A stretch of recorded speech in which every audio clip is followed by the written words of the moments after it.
ఈ 3వ తారీఖు జూన్ మాసము. ఈరోజు అంశము పేరు ఏమిటనగా దేవుని కుటుంబంలో స్త్రీ పాత్ర. ఏంటండి? దేవుని కుటుంబంలో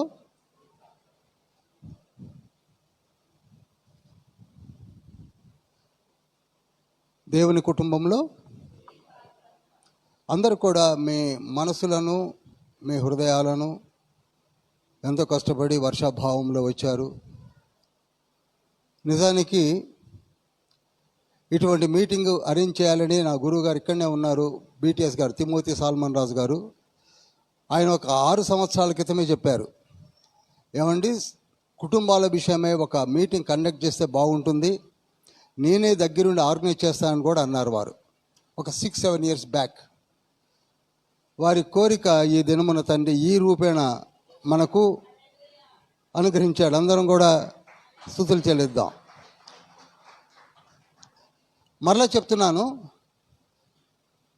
ఇక్కడున్న స్త్రీలు, పురుషులు, కుటుంబాలుగా ఉన్నటువంటి ప్రతి ఒక్కరం కూడా ప్రతి మాటను డిస్టర్బ్ కాకుండా, ఏమాత్రం ఒక గ్లాన్స్ను కూడా పోనీయకుండా, దయచేసి రాసుకునే వాళ్ళు రాసుకోండి, నోట్ చేసుకోండి, అనేకులకు చెప్పండి, రాలేకపోయిన వారికి కూడా చెప్పండి, కానీ అలవోకగా మాత్రం తీసుకోకండి. ఈ విషయమై నేను ఒక 5 to 6, 7 ఇయర్స్ నుంచే ప్రార్థన చేస్తున్నాను. ఈ విషయాన్ని ఏ విధంగా చెప్పాలని గడిచిన వారమంతా కూడా నేను ప్రార్థనలోనే గడుపుతున్నాను. మీ ముందు ప్రతిదీ కూడా తేట తెల్లంగా అరటిపండు ఒలిచి పెట్టినట్టుగా ప్రయత్నం చేస్తాను. పోతే మీరు ఆస్వాదిస్తే, మీరు నా వైపు చూస్తూ ప్రతి డిమాన్స్ట్రేషన్ కూడా చూస్తూ గ్రహించడానికి ప్రయత్నం చేయండి. Now the time is 8:10.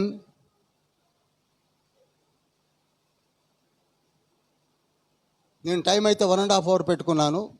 మీ యొక్క అటెన్షన్ని బట్టి నేను ముందుకు సాగుతాను, లేకపోతే కట్ చేసుకుంటూ వస్తాను. ముందుగా నేను చేస్తున్నాను. ఈరోజు అంశం పేరు ఏంటండి? మరి ఒకసారి మీకు గుర్తుందో లేదో,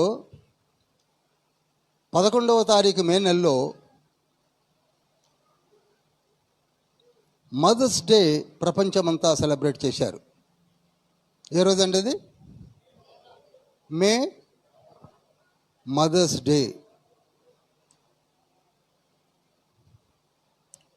డే అనగా తెలుగులో చెప్పగలరా? చెప్పండి.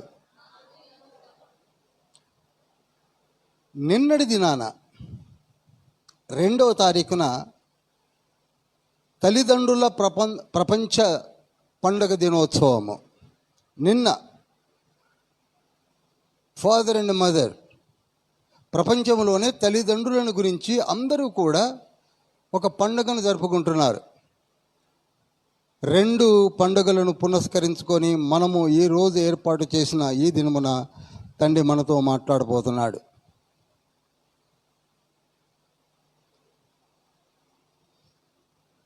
ఏమండి, జాగ్రత్తగా వినండి.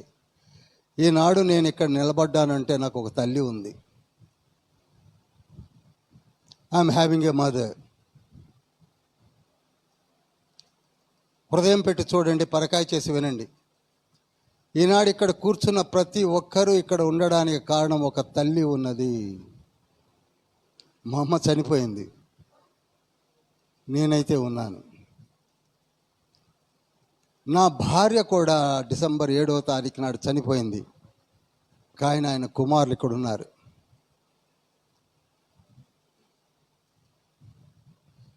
అటువంటి తల్లికి పుట్టిన బిడ్డలం మనం.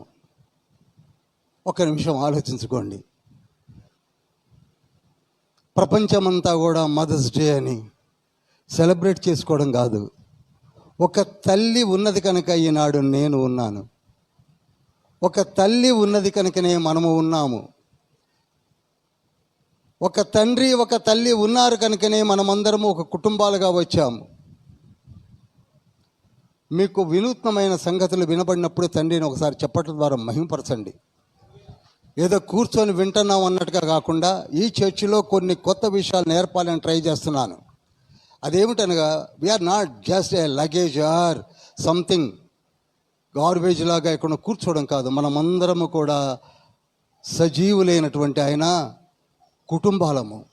అందుకే మొదటి నుంచి కూడా కుటుంబాలు కూర్చోండి అని చెప్పింది. ఎందుకనగా ఈ దినాన తండ్రి ప్రతి భర్తతో భార్యతో భర్తను పలకరించబోతున్నాడు, మాట్లాడబోతున్నాడు. ఏదో మేము యాక్సిడెంటల్గో భార్యాభర్తలు అయ్యామనుకుంటే తప్పు. తండ్రే ఏర్పరిచినటువంటి చెప్పండి కుటుంబాలు. చెప్పండి ఎవరండి? తండ్రే ఏర్పరిచినటువంటి కుటుంబాలం. లేచి వెళ్ళిపోతున్నారు.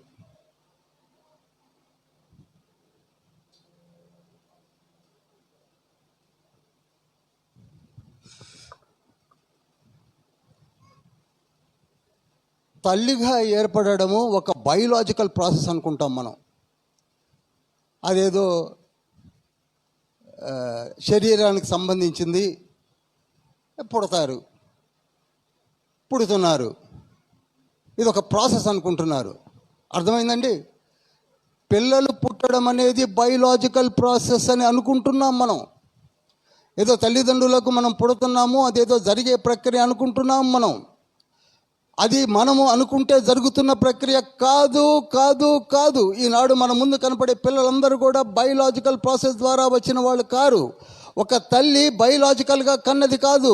That is spiritual process. మళ్ళీ చెప్తున్నాను, అదేమిటండి? దేవుని యొక్క సంకల్పములో స్పిరిచువల్గా జరిగించే ఒక ప్రక్రియ. It's not just biological process. ఏదో శరీర సంబంధంగా పిల్లలు పుట్టేస్తున్నారు అని అనుకుంటున్నారు. కాదు, దేవుని సంకల్పంలో ఉండి ఒక స్పిరిచువల్గా ఆత్మీయంగా మనల్ని జన్మింపజేస్తున్నాడు తండ్రి. హల్లెలూయా, హల్లెలూయా. ఆదికాండము 1వ అధ్యాయము 26వ వచనాన్ని చదువుతున్నాను. ఆదికాండము 1వ అధ్యాయము 26వ వచనము. ఇక్కడ ఉన్న ప్రతి ఒక్కరు కూడా జాగ్రత్తగా వినండి. మనమందరము కూడా ఒక తల్లికి పుట్టిన బిడ్డలము. మా అమ్మ, ఆ అమ్మకు ఒక అమ్మ, అందరికీ కూడా అమ్మ అమ్మ అమ్మ అని పిలుచుకుంటున్నామే. ఆ అమ్మ గురించి నాన్న అని పిలుచుకుంటున్నామే. ఆ నాన్న గురించి ఈరోజు నేర్చుకోబోతున్నాం. హల్లెలూయా. 1వ అధ్యాయం 26వ వచనంలో, దేవుడు మన స్వరూపమందు మన పోలిక చొప్పున నరులను చేయుదము, వారు సముద్రపు చేపలను, ఆకాశ పక్షులను, పశువులను, సమస్త భూమి మీద ప్రాకు ప్రతి జంతువును ఏలుదురుగాకనియు పలికెను. చాలండి. ఈ లేఖనాలను నేను చదివినప్పుడు అందరూ వినండి. దేవుడు మన స్వరూపమందు, జాగ్రత్తగా వినండి. Million of times we might have given so many messages. నేనే చాలాసార్లు ఇచ్చి ఉండొచ్చు, కానీ ఇక్కడ వేరేగా చెప్తున్నాను. ఇప్పుడు నేను ఇది వేరే డైమెన్షన్లో చెప్తున్నాను. జాగ్రత్తగా వినండి. దేవుడు, ఏ దేవుడైతే ఎల్యాన్ అని పిలువబడుతున్నాడో, ఏ దేవుడైతే శక్తిగల దేవుడని మనం నమ్ముతున్నామో, ఆ దేవుడే ఇక్కడ ఏమంటున్నాడంటే, మన స్వరూపమందు మన పోలిక చొప్పున నరులను చేయుదము.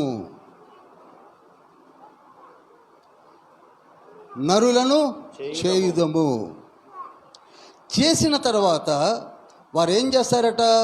వారు సముద్రపు చేపలను, ఆకాశ పక్షులను, పశువులను, సమస్త భూమి మీద ప్రాకు ప్రతి జంతువును ఏలుదురుగాక. నేను ఒక కుటుంబాన్ని నేను ఏర్పరుస్తానని అన్నాడు. వాళ్ళకి డెలిగేట్ చేసిన పవర్స్ని కూడా చెప్పేశాడు. అనగా వారు ఏం చేస్తారో కూడా చెప్పాడు. ఇప్పుడు జాన్ సందీప్ ముందుకు రండి.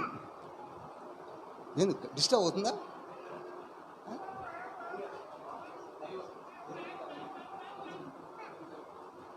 I'm very fond. ఏదంటే మంచి అనుకున్నప్పుడు ఏమైనా ప్రాబ్లం అయితే నా బాధ, అంతకంటే లేదు. నిలబడి చూడండి, దేవుడు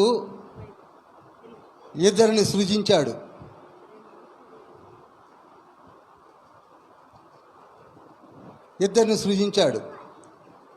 వీరిద్దరు స్త్రీ కాదు, పురుషులు గారు. వీరు స్పిరిట్ బాడీస్. అర్థమవుతుందండి? వీరు స్పిరిట్ బాడీస్, స్త్రీ కాదు, పురుషుడు కాదు, ఇద్దరు పురుషులే.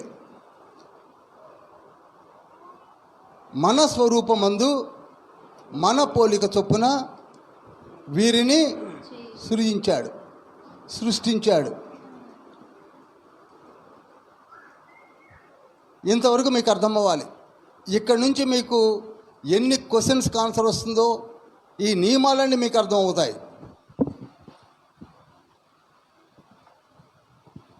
వీళ్ళిద్దరూ కూడా భూమి మీద సంతరించడానికి ఈ భూమి పైన ఇంకా పర్మిషన్ ఇవ్వలేదు తండ్రి.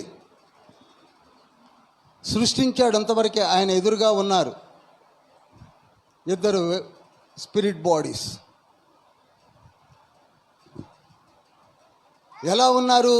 దేవుని పోలిక చొప్పున దేవుని స్వరూపమందు వారు ఉన్నారు. వీరిని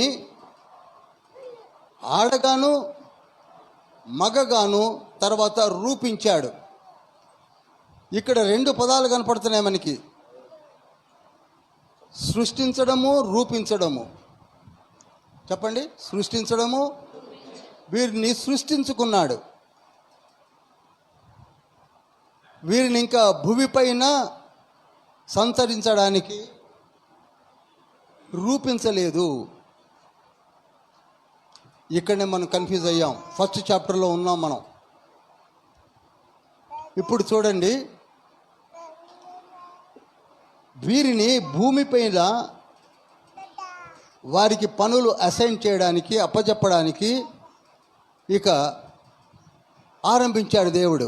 ఇప్పుడు సంజీవ్ లేచిరా.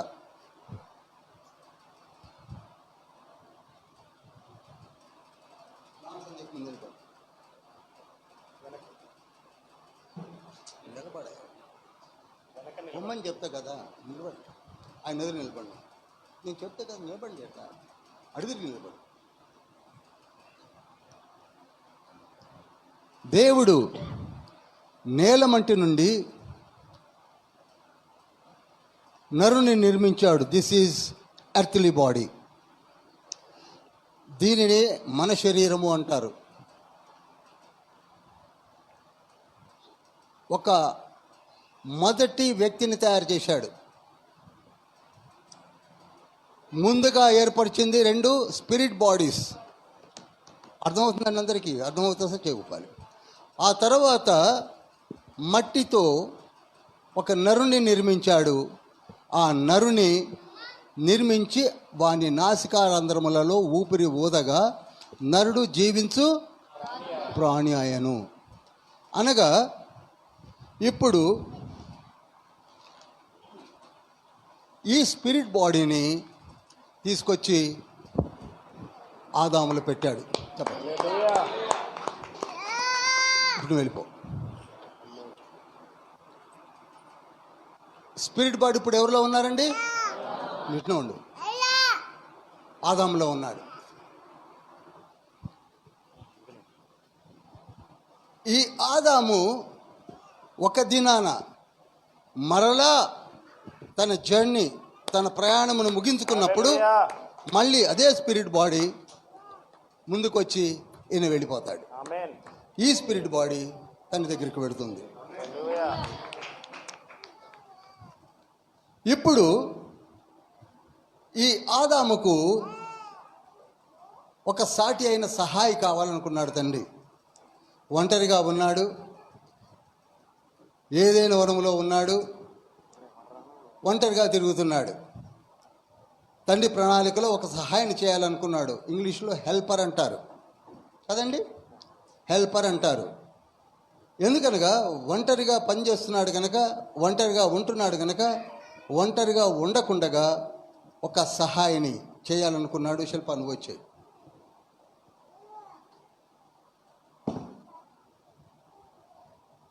ఇక్కడ నిలబడు.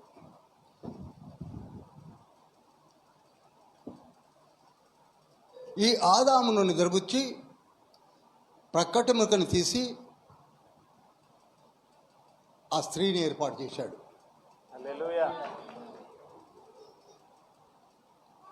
ప్రక్కటెముకను తీసి స్త్రీని ఏర్పాటు చేశాడు. స్త్రీని రూపించాడు. స్త్రీని రూపించిన తర్వాత ఈ స్పిరిట్ బాడీని తీసుకొచ్చి ఈ స్త్రీలో పెట్టాడు. వెళ్ళిపో. అర్థమైందండి? ఇద్దరు స్పిరిట్ బాడీస్ రెండు గుడారాల్లోనికి వచ్చేశారు.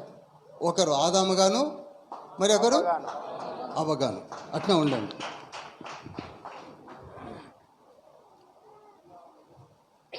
కొంచెం వెనక్కి జరగండి. ఇద్దరు కెమెరాకి అందుబాటులో ఉంటారు.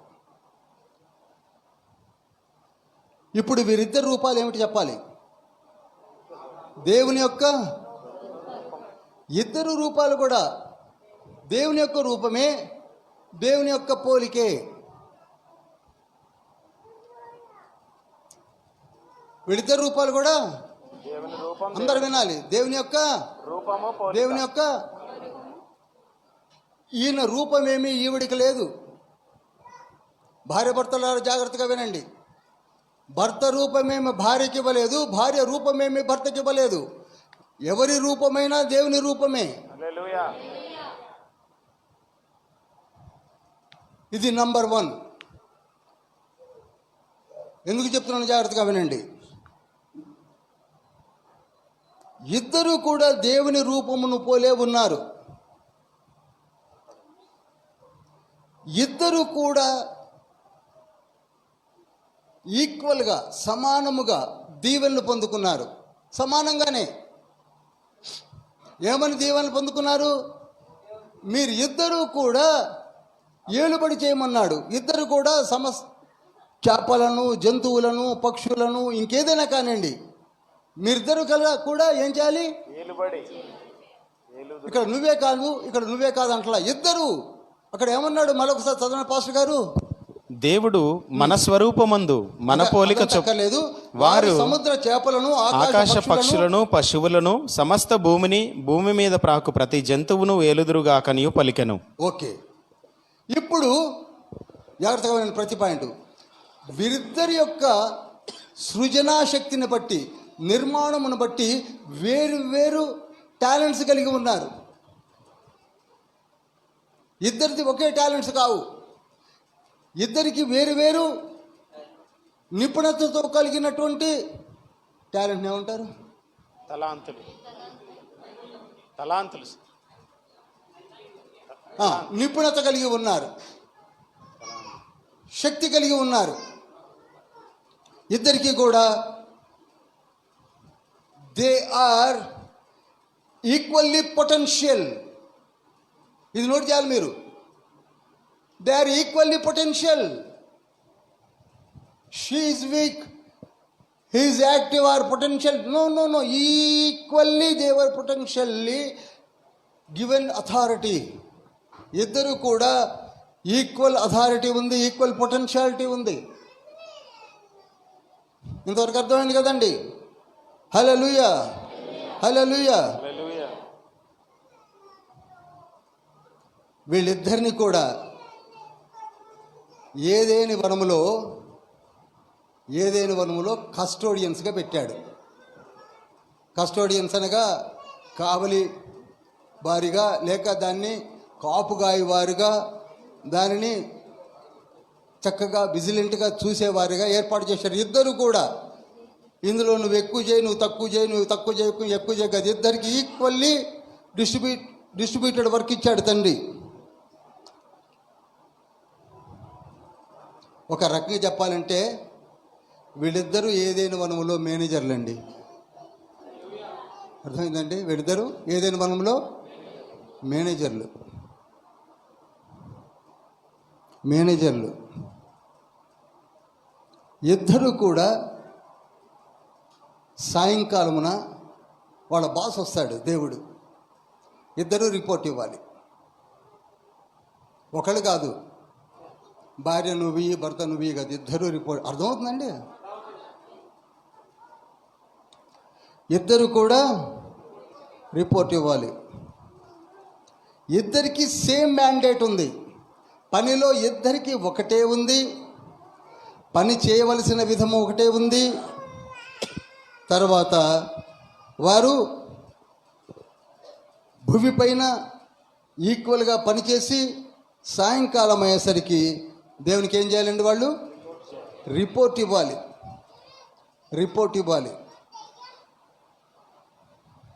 మనం అనుకుంటున్నాం ఈ మధ్య అధికారములకు స్త్రీలకు రీసెంట్గా వచ్చింది అనుకుంటున్నాం. రీసెంట్గా ఏం రాలా. బిగినింగ్లోనే, సృష్టి ఆరంభంలోనే స్త్రీకి అధికారం ఉన్నది. చప్పట్లు కొట్టాలండి. ఇప్పుడు ఏదో కనికరించి మేము ఇచ్చాం, ఇదిగో ఇప్పుడు నువ్వు ఈ పని చేయి, ఇప్పుడు ఆ పని చేయని మగాళ్ళు అంటున్నారు. No no no no no in the beginning itself both are managers, both are having same powers, both are having same shape and breadth, everything is okay. మీరు చేయవలసిన పని సాయంకాలం అయ్యేసరికి బాస్కి ఏం చేయాలి? రిపోర్ట్ చేయాలి. ఇదండి ఆదికాండంలో 1వ అధ్యాయంలో ఉన్నది. ఇక 2వ అధ్యాయంలోకి వస్తున్నాను. 2వ అధ్యాయంలోకి వచ్చేసరికి 2వ అధ్యాయము 18 నుంచి 23 వరకు నేను చదువుతా, చూడండి. స్కిప్ చేస్తూ చదవాలి కనుక నేను చదువుతున్నాను. 18లో దేవుడు నరుడు ఒంటరిగా ఉండటం మంచిది కాదని సాటి అయిన సహాయాన్ని చేస్తాను అనుకున్నాడు, చేసేసాడు. చూడండి, చేశాడు. అప్పుడు ఆదాము యొక్క పక్కటిముకను తీసి ఒక చక్కటి అందమైన స్త్రీని నిర్మించాడు. కనపడుతుంది, 2వ అధ్యాయంలో జరుగుతున్నది. అప్పుడు ఈ ఆదాము, పక్కన ఉన్నటువంటి ఆదాము, ఈ స్త్రీ, చూడండి, ఆదాము స్త్రీ, ఇక్కడ వేరే పేర్లు ఏం పెట్టలా, స్త్రీ పురుషుడు. ఈ పురుషునకు హీబ్రూలో ఇష్ అనే పేరు ఉంది, ISH, ఈష్ అనగా పురుషుడు. ఈవిడ ఈషా, ISHA, ఈషా అనగా స్త్రీ. ఈ పురుషుని ప్రక్కటెముకలో నుంచి ఈషాను తయారు చేసి పక్కనే నిలబెట్టినప్పుడు ఆదామన్న మాట ఏమిటో తెలుసా? నా ఎముకలలో ఎముక, నా మాంసంలో మాంసము అన్నాడు. అనగా జాగ్రత్తగా వినండి. నా ఎముకలలో ఎముక, నా మాంసములో మాంసము అనగా వీళ్ళిద్దరూ సపరేట్ కాదు, ఒకటే అని. అర్థమైందండి? ఈ ఎముకలో నుంచే నీవు వచ్చావు, నాలో నుంచే నీవు వచ్చావు, నా మాంసంలో నుండే నువ్వు భాగం తీసుకున్నావు, కనుక వీళ్ళిద్దరు ఇప్పుడు ఏక శరీరులై ఉంటారు, వీరిద్దరూ ఒకటే అన్నాడు. కనుక ఇక్కడ ఉన్నటువంటి భార్యాభర్తలు ఒకటే.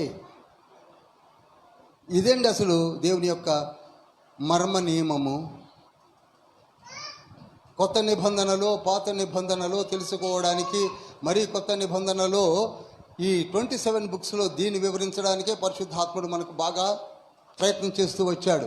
ప్రతి పుస్తకంలో కూడా భార్యాభర్తలు ఒక్కరే, ఆ భర్తలో నుంచే భార్య వచ్చింది, ఒక్క శరీరము, ఒక ఆత్మ కలిగిన వారు, కనుక వారిని విడదీయుటకు వీలు లేదు. ఫస్ట్ ఆడమ్ కామెంట్ చేశాడు, ఏమని? నా ఎముకలలో ఎముక, ఆత్మలో ఆత్మ, నీవు నా శరీరము అని. ఇక్కడ ఉన్న ప్రతి భార్యాభర్తలు కూడా ఇదే ప్రామిసులు చేశారు పెళ్లిలో. గుర్తు చేసుకోండి, మీ వివాహ బంధములో మేమిద్దరము ఒకటిగానే ఉంటాము, కలిమిలోను లేమిలోను, కష్టాలలో, సుఖాలలో, దుఃఖాలలో, సంతోషాలలో నా ప్రాపర్టీతో, నా దేహముతో, నీ శరీరముతో, నా శరీరముతో మనమందరం కలిసి, ఇద్దరం కలిసి ఒకటిగానే ఉంటాము అని చేశామా లేదా? చెప్పండి. చేశారు. చేయడమే కాక ఇక్కడ ఉద్దేశం ఏమిటనగా, నా ఎముక నా మాంసము అంటున్నాడంటే వీఆర్ కో ఈక్వల్ అని చెప్తున్నాడు. మనము సమానమే అని ఆయన చెప్తున్నాడు. ఆదామే చెప్తున్నాడు వీఆర్ కో ఈక్వల్. నేను ఇక్కడ ఎక్కువ నువ్వు తక్కువ అంటల్లా, వీఆర్ కో ఈక్వల్. అందుకే నా మాంసమే ఉంది, నా ఎముకే ఉంది. కనుక దాని అర్థం ఏమిటంటే మనిద్దరం సిమిలర్గానే ఉన్నాం, అనగా ఒకే విధంగా ఉన్నాం. ఒకే రూపము, చక్కటి ఆరోగ్యము, చక్కటి స్థితి అన్నీ కూడా సిమిలర్గానే ఉన్నాయి. రెండవది, నాకు నువ్వు కంపానియన్గా ఉన్నావు. కంపానియన్ మీన్స్ సహధర్మచారిణిగా లేక సహ స్నేహితునిగా నీవు నాకు కంపానియన్గా ఉన్నావు, తోడుగా ఉన్నావు, హెల్పర్గా ఉన్నావు, అన్ని విధాలా ఉన్నావు. చూడండి ఆదాం పలికిన మాటలు. You are similar to me and also you are companion to me. మూడో మాట చెప్పాలంటే, నీవు నాకు కొలీగ్వి. కొలీగ్ అంటే సహ ఉద్యోగులను పిలుస్తుంటాం, కొలీగ్. మన ఉద్యోగులకి ఎంత రెస్పెక్ట్ ఇస్తాం చెప్పండి? మన కంపానియన్కి ఎంత రెస్పెక్ట్ ఇస్తాం? మన శరీరానికి ఎంత రెస్పెక్ట్ ఇస్తాం? అందుకే ఎఫెసీయులకు రాసిన పత్రికలో అంటాడే, నీ శరీరమును ఏ విధంగా సంరక్షించుకుంటున్నావో అదేవిధంగా నీ భార్య శరీరమును సంరక్షించు. అంటే అర్థం ఏంటి? This is your body, this is your flesh, this is your bone.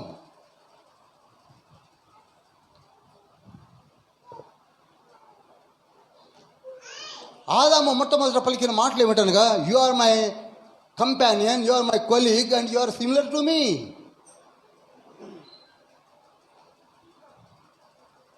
అంత మాత్రమే కాదు, మన దేవుడైనటువంటి బాస్ కూడా మన ఇద్దరికి ఈక్వల్గా జీతం ఇస్తున్నాడు, ఈక్వల్ శాలరీ. సాయంత్రం 6 గంటలకల్లా చల్లపూట వచ్చినప్పుడు బాస్ దగ్గర పోయి ఇద్దరు రిపోర్ట్ ఇచ్చినప్పుడు వాళ్ళిద్దరికి కూడా ఈక్వల్ శాలరీ ఇస్తున్నాడు. యేసయ్య ఎప్పుడు కూడా ఈక్వల్గానే ఇస్తాడు. ఉదయం 5 గంటలకు వచ్చిన వాడికి 1 దీనారం ఇచ్చి, సాయంత్రం 6 గంటలకు వచ్చినప్పుడు కూడా 1 దీనారం ఇస్తాడు.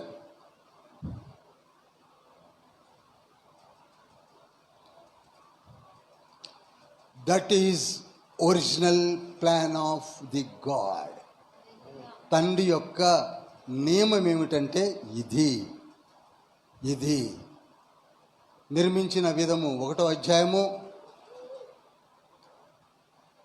2వ అధ్యాయము, వారిని దీవించిన విధము కూడా మనం ధ్యానించాం.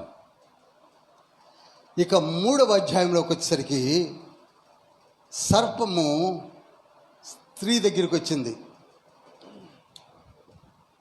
నువ్వు కొంచెం ఇట్లా పక్కకుండు, ఇక్కడికి వచ్చి ఇంకా కొంచెం పక్క. స్త్రీ దగ్గరికి సర్పం ఈడెన్ గార్డెన్లో తిరుగుతుంది. Equal power, everything is equal, everything they are having liberty. అంత స్వాతంత్రం ఉంది కనుక భర్త ఒక చోట తిరుగుతూ ఉన్నాడు, భార్య ఒక చోట తిరుగుతూ కావలి కాస్తున్నారు. అప్పుడు 3వ వ్యక్తి అయిన సర్పము, ఘట సర్పం వచ్చింది. ఎవరి దగ్గరికి చెప్పాలి? స్త్రీ దగ్గరికి వచ్చింది. స్త్రీ దగ్గరికి వచ్చినప్పుడు అతని మాటలు విన్నది. ఇక అదంతా నేను చెప్పాల్సిన అవసరం మీకు లేదు. విని చెప్పినట్టుగానే ఏ చెట్టు పండు అయితే తినకూడదు ఆ పండు కోసుకొని తినేసింది. ఇంతవరకు అర్థమైంది కదండి?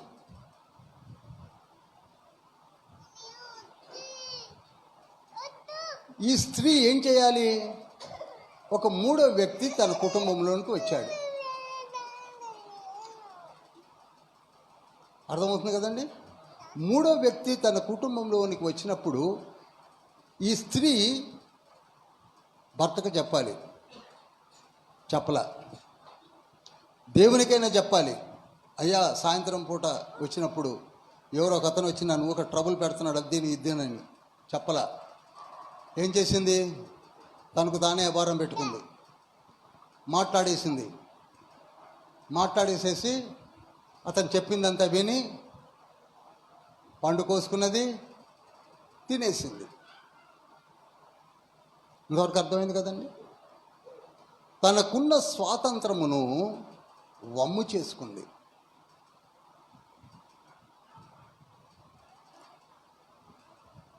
భర్తకు చెప్పాలి, చెప్పలా. దేవునికైనా చెప్పాలి, చెప్పలా. తను ఏ డెసిషన్ తీసుకున్నా ఇద్దరు కోవర్కర్స్, ఫ్రెండ్స్, హెల్పర్స్ అనుకున్న వీళ్ళు, why she has taken individual decision చెప్పండి. థర్డ్ పర్సన్ని ఎంటర్టైన్ చేసింది. మూడవ వ్యక్తిని సంప్రదించడము, మాట్లాడడం మొదలుపెట్టింది. ఈనాడు పచ్చని కుటుంబాలు ఉన్నాయి చూసారా, ఇప్పుడు కుటుంబాలన్నీ కనపడుతున్నాయి. ఈ పచ్చని కుటుంబాలు దెబ్బతినేది మూడో వ్యక్తి దూరినప్పుడే. We should not give room to third person. మూడో వ్యక్తి దూరి భార్యతోనూ భర్తతోనూ ఏదో చెప్పడం మొదలుపెట్టినప్పుడు వినడం దేనికండి? ఏమని చెప్పాలి? ఇదే స్త్రీ ఏమని చెప్పాలి? నా భర్తతో మాట్లాడతాను, ఇక్కడనే ఉండని భర్తను పిలవాలి. పిలిచిందా? నేను సాయంత్రం దేవునితో మాట్లాడాక రేపుతో మాట్లాడతానని చెప్పిందా? She herself taken self decision.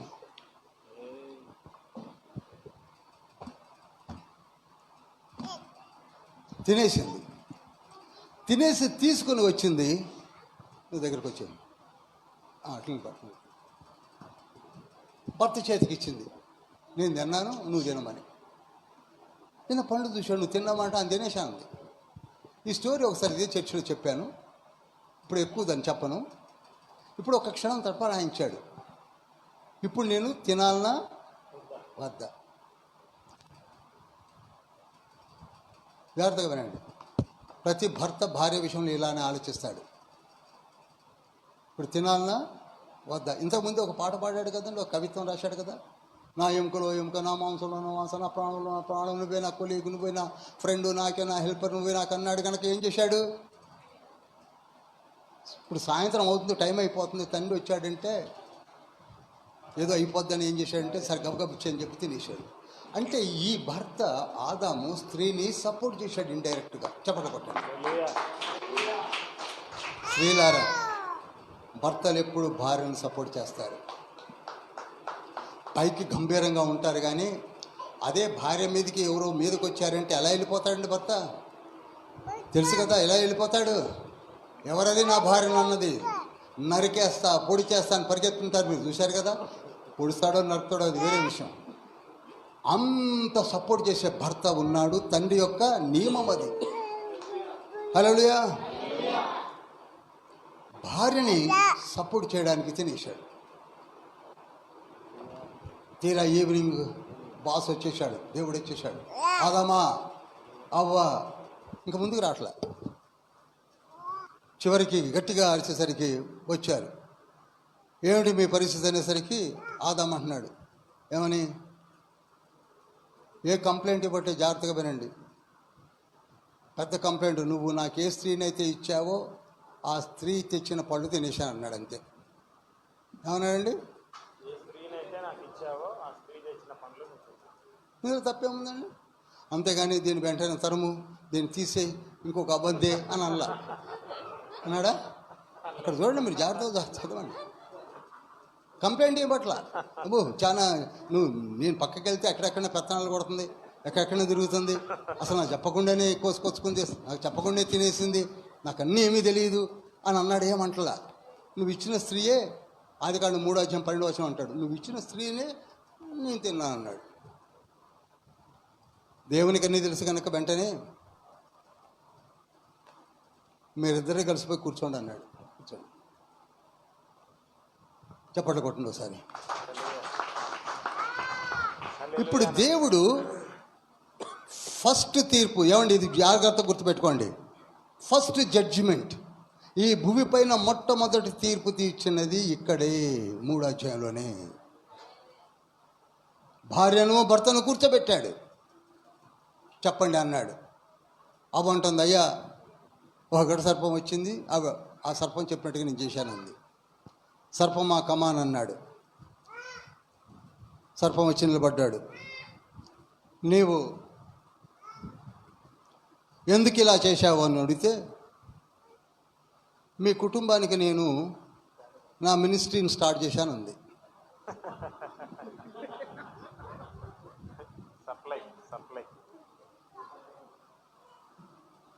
మేము చాలా ఖాళీగా ఉంటున్నాం కనుక మరి నాకు కూడా బ్యాచ్ కావాలి కనుక అబ్బ వింటుందేమని ఒక ట్రాప్ వేశాను. ఆ ట్రాప్లో అబ్బ పడింది, ఈ పని చేశాను అన్నాడు. అప్పుడు వెంటనే దేవుడు అన్నాడు కదా అంటే, నీవు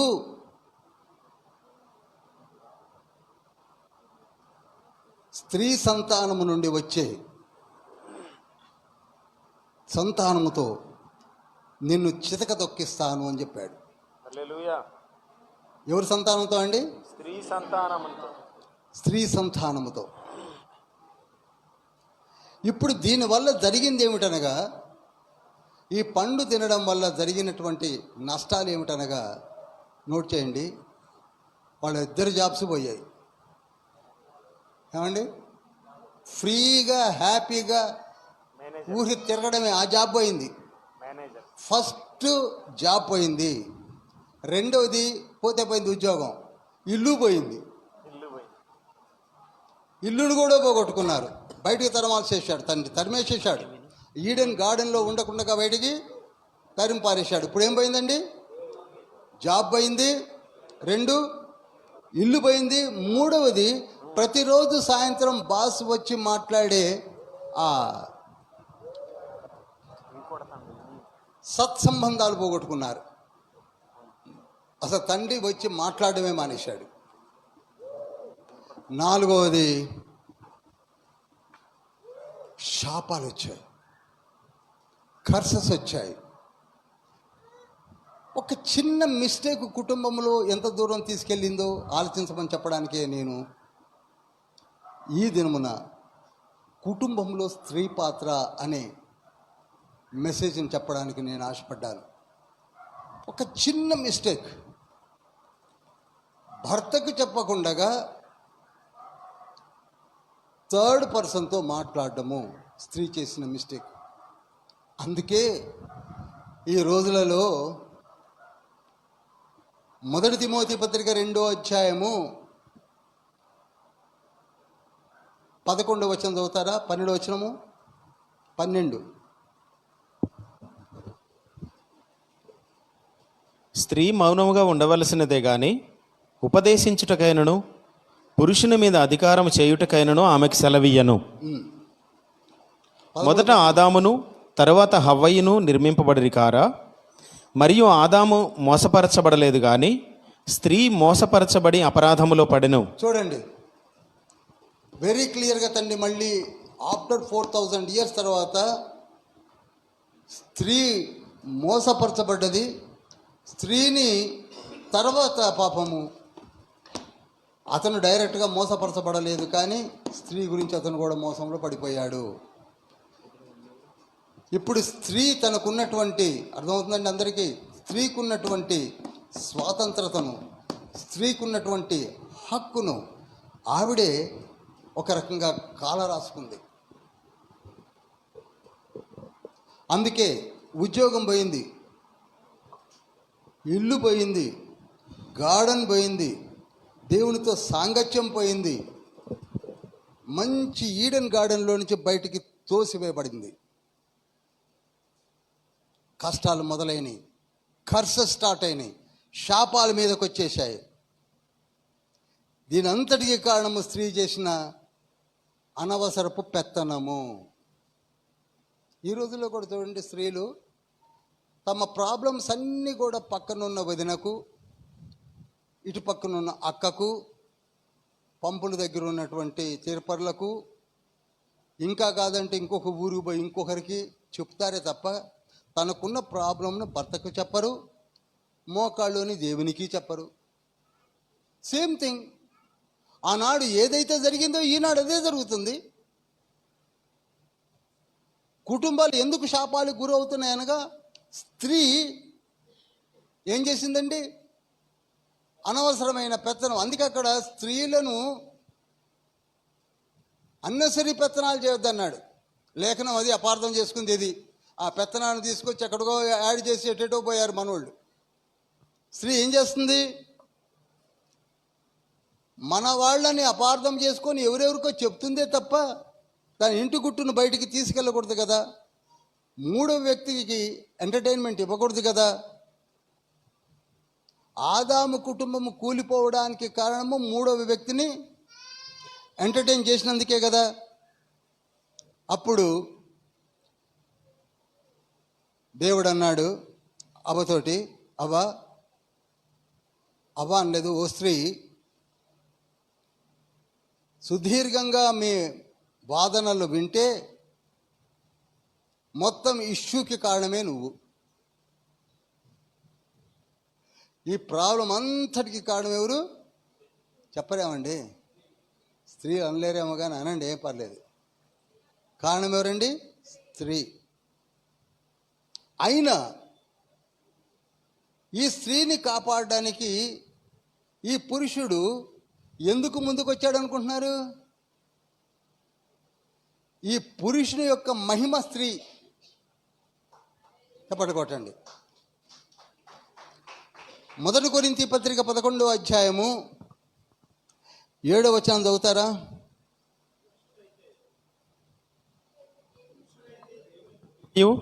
మహిమయునై ఉన్నాడు గనుక తల మీద ముసుగు వేసుకొనరాకూడదు, కానీ స్త్రీ పురుషుని మహిమయ్య ఉన్నది. ఒక్క మాటే చాలు నాకు. స్త్రీ పురుషుని మహిమయ్య ఉన్నది. చూడండి, ఈ మాట ఒకటే కావాలి నాకు. 11:7 నోట్ చేయండి. స్త్రీ ఏ విధంగా పురుషునికి మహిమై ఉన్నది అనగా, పురుషుని పక్కన ఆ స్త్రీ ఉంటేనే పురుషునికి మహిమ. ఎందుకనగా పురుషునిలో సగభాగం ఆవిడే, పురుషునిలో ఉన్నటువంటి సగమంతా ఆవిడే ఉంది. కనుక ఎక్కడైతే పురుషుడు లేడో, ఎక్కడైతే స్త్రీ లేదో, వారిద్దరూ మహిమలో లేరనే అర్థం. అందుకే స్త్రీ ఉండాలి, పురుషుడు ఉండాలి. ఇది చాలా లోతైన సబ్జెక్ట్. మళ్ళీ ఎప్పుడైనా నేను అక్కడ చెప్తాను, ఇది కొరింథీలోకి వచ్చినప్పుడు చెప్తాను నేను, ఆ 11th చాప్టర్లో. కనుక పురుషుడు ఎంతసేపు తన భార్యను ఎందుకు మహిమపరుస్తున్నాడు, ఎందుకు వింటున్నాడు? ఆవిడ చెప్పిన మాటలు విని. అప్పులు చేసిన వాళ్ళు లేరా? కోట్లు లక్షల అప్పులు చేసిన వాళ్ళు ఉన్నారు, భార్య మాటలు విని. ఎందుకని నా మహిమని నా మహిమని నా మహిమని అంటే చివరికి గడ్డం పెంచేదాకా తీసుకొచ్చారు.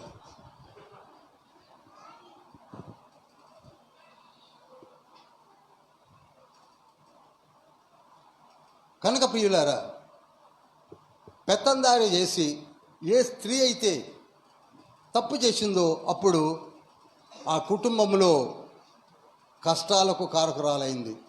ఆ కుటుంబం కష్టాలకు కారకురాలు ఎవరండి? చెప్పాలి ఓపెన్గా. స్త్రీ. కష్టాలు తెచ్చిపెట్టింది ఎవరండి? ఆ కుటుంబ పరిస్థితిని తారుమారు చేసింది ఎవరండి? అది. అందుకే దేవుడు అన్నాడు, ఓ స్త్రీ, నీ వలనే ప్రాబ్లం అంతా మొదలైంది, నీ వలనే నీవు చేసిన తొందరపాటు చర్యల వల్ల నీవు ఈ కుటుంబాన్ని కర్సస్లోనికి తీసుకొచ్చావు. కనుక నీలో టెంప్టేషన్ ఎక్కువగా ఉంటుంది. ఏమన్నారండి? టెంప్టేషన్ అంటే తెలుగులో ఏమంటారు? మంచి మాట, శోధన. కరెక్ట్.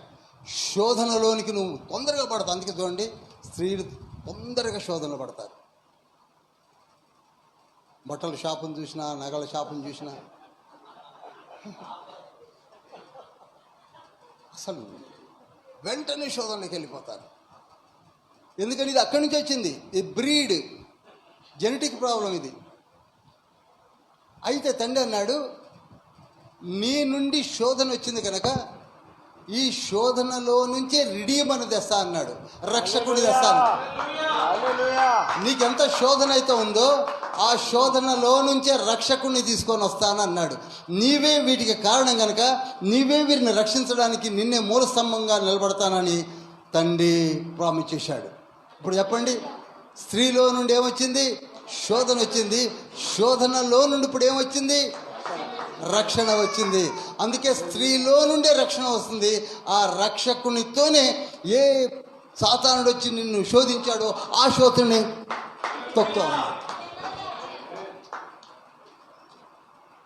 నువ్వే తొక్కుతావు ముందు. ఇప్పుడు సాతానునికి ఫ్రెండ్ అనుకున్న స్త్రీ చూస్తే భయం వేస్తుంది.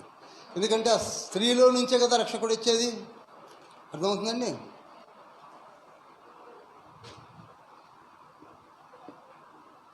అప్పుడు ఆదాము ముఖం మీద ముసిముసి నవ్వులు వచ్చాయండి.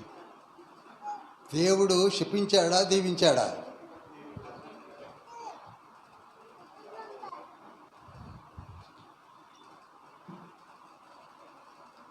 నీవు టెంప్టేషన్కి తొందరగా లోనవుతావు. ఆ టెంప్టేషన్ నుండి రిడీమర్ వస్తాడు, రక్షకుడు వస్తాడు. కనుక నీకు ఆ గిఫ్ట్ ఇచ్చేశానన్నాడు, ఆ వరం ఇచ్చేశాడు. ఇప్పుడు స్త్రీకున్న వరం ఏంటండి? సంతానమును తెచ్చే వరము, సృష్టికి ప్రతి సృష్టి చేసే వరం వచ్చేసింది. ఆ మాట ఎప్పుడైతే విన్నాడో ఆదాం సంతోషంగా ముఖం వెలుగుతూ ఉంది. ఇప్పుడు మొట్టమొదట స్టేట్మెంట్ ఏమిచ్చాడు? నా ఎముకలో ఎముక, మాంసంలో మాంస అన్నాడు. రెండోసారి ఖిన్నుడై నువ్వు ఇచ్చిన స్త్రీనే నేను తిన్నాను అన్నాడు. ఇప్పుడు మూడోసారి ఏమంటున్నాడు? సంతోషంతో ఈ ఈషా పేరుని నేను హవ్వా అని పెడుతున్నా అన్నాడు. చెప్పండి హల్లెలూయా. ఏంటంటే అది హవ్వా అనగా హీబ్రూ వర్డ్ జనములకు తల్లి. హల్లెలూయా, హల్లెలూయా. ఎందుకనగా ఈ స్త్రీ నుండి జనములు రాబోతున్నది, జనాంగములు రాబోతున్నది, రాజ్యములే రాబోతున్నది. కనుక ఆ స్త్రీ ఇక నుండి హవ్వా. అందుకే ఆదికాండము 3వ అధ్యాయం 20వ వచనం చదవండి.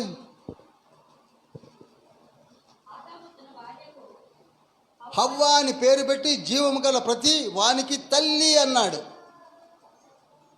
Now the sources of children is Havva. ఇప్పుడు చెప్పండి, స్త్రీ ఈ ప్రపంచమునకే తల్లి. చెప్పండి అందరూ, స్త్రీ ఈ ప్రపంచమునకే. When there is no woman, there is no man. When there is no woman, there is no Jesus. యేసయ్య వచ్చేవాడు కాదు. అందుకే స్త్రీ నుండి రావడానికే ఈ ప్రణాళిక అంతా సిద్ధపరచుకున్నాడు. హల్లెలూయా. ఆ రక్షకుడు రావాలంటే స్త్రీ కావాలి. ఆ స్త్రీ కావాలి కనుకనే ఆ స్త్రీని దీవించాడు.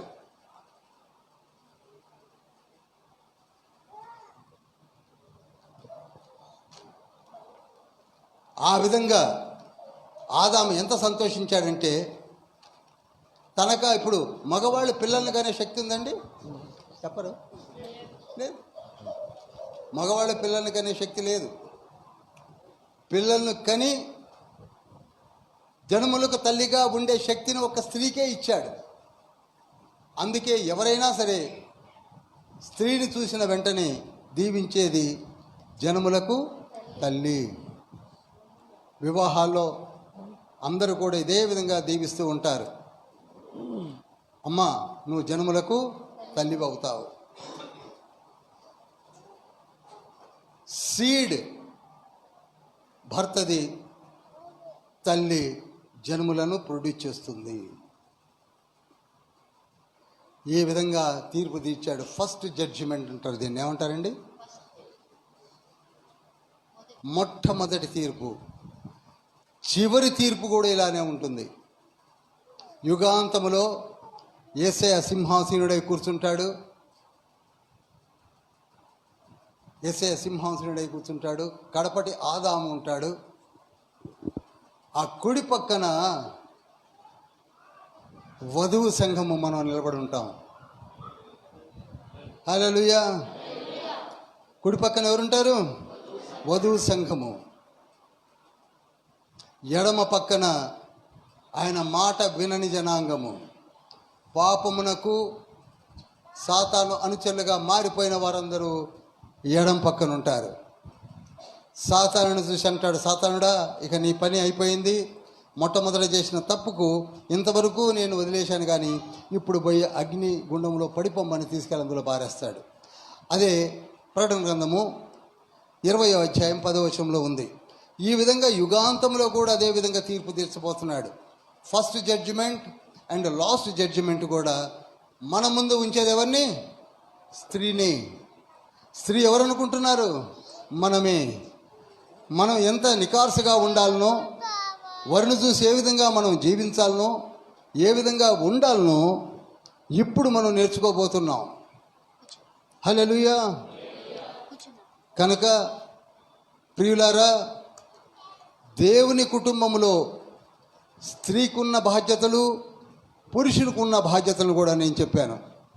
స్త్రీని తండ్రి దీవించాడు, పురుషుణ్ణి దీవించాడు. స్త్రీ పురుషులు ఈక్వలైజ్డ్ స్టేటస్లో తండ్రి దీవించాడు. ఈనాడు మనం ఏం చేశామంటే, వేరుగా మీకు చెప్పవలసిన అవసరం లేదు, స్త్రీల వైపు ఒక వివక్షత చూపుతూ స్త్రీలను అణగదొక్కడానికి ఆది నుండే మొదలుపెట్టారు. ఈనాడు పురుషులతో మాట్లాడుతున్నారు. చూడండి ఏమని, స్త్రీలను తక్కువ చేసి మాట్లాడకండి. వేరే వేరే డాక్టర్సే వచ్చాయి. స్త్రీలు ప్రార్థించడానికి వీల్లేదు, స్త్రీలు బైబిల్ చదవడానికి వీల్లేదు, స్త్రీలు బోధించడానికి వీల్లేదు, స్త్రీలు అది చేయడానికి వీల్లేదు, స్త్రీలు పరిచర్య చేయడానికి వీల్లేదు, స్త్రీలు అది చేయడానికి ఇది చేయడానికి ఏది చేయడానికి వీల్లేదు. మరి ఏం చేయడానికి ఉన్నారో వాళ్ళకే తెలవాలి. నాకైతే తెలియదు. వాళ్ళు బైబిల్ చదువుతున్నారో చదవట్లేదో కూడా నాకు తెలియదు. కానీ 1 పేతురు పత్రిక 3వ అధ్యాయం 7వ వచనంలో ఏమంటున్నాడో నోట్ చేయండి, చదవండి. 1 పేతురు 3:7 జీవమును కృపావరములో మీ భార్యలు మీతో పాలివారై ఉన్నారని ఎరిగి. చాలు, పాలివారై ఉన్నారు. మళ్ళీ చెప్పండి. దేంట్లో? జీవములోను. మరి కృపావరములో కూడా పాలివారై ఉంటే వాడు బోధించడానికి వీల్లేదు, ప్రార్థించడానికి వీల్లేదు, ఏమి చేయడానికి వీల్లేదు. ఏం చదువుతున్నారండి చెప్పండి?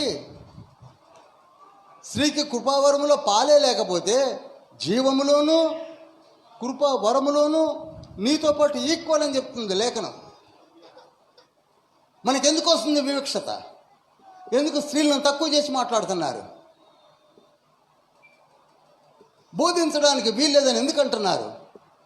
68వ కీర్తన 11వ వచనంలో ఏమని ఉన్నది? ప్రభువు మాటను ప్రకటించుటకు స్త్రీలు గొప్ప సైన్యమై ఉన్నారు. పురుషులే కాదు, స్త్రీలు కూడా ప్రకటించగలరు.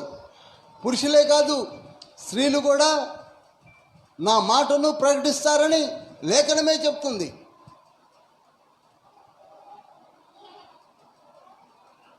ఆత్మ కుమ్మరింపు స్త్రీలపై కుమ్మరించబడలేదా? అపోస్తుల కార్యములు 2వ అధ్యాయం 1 నుంచి 10 వచనాలు చదివినప్పుడు స్త్రీలు సహితము అన్య భాషల చేత మాట్లాడటం జరిగిందా లేదా? మరి ఆత్మ కార్యములు వారిలో జరిగాయా లేదా? కృపావరములు వారిలో ఉన్నాయా లేవా? అన్య భాషలు మాట్లాడటం అనగా అదొక వరము. 1 కొరింథీ పత్రిక 12వ అధ్యాయం 7 నుంచి 11 వచనాల్లో ఉంటుంది. అన్య భాషల వరము స్త్రీలకు ఇచ్చాడా లేదా? మరి యు ఆర్ కో ఈక్వల్. ఒకరికి ఒకరు ఏం తక్కువ కాదు, ఎక్కువ కాదు, ముఖం ఒకళ్ళు అన్నీ ఒకటే.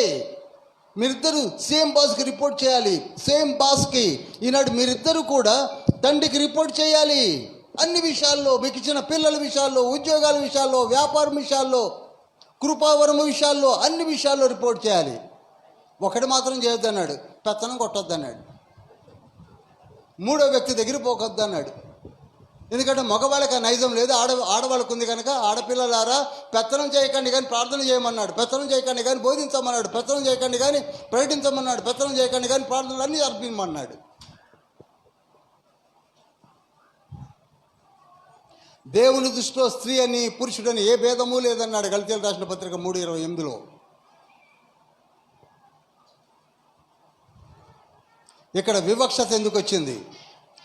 ఎఫెసీయులకు రాసిన పత్రిక 5వ అధ్యాయము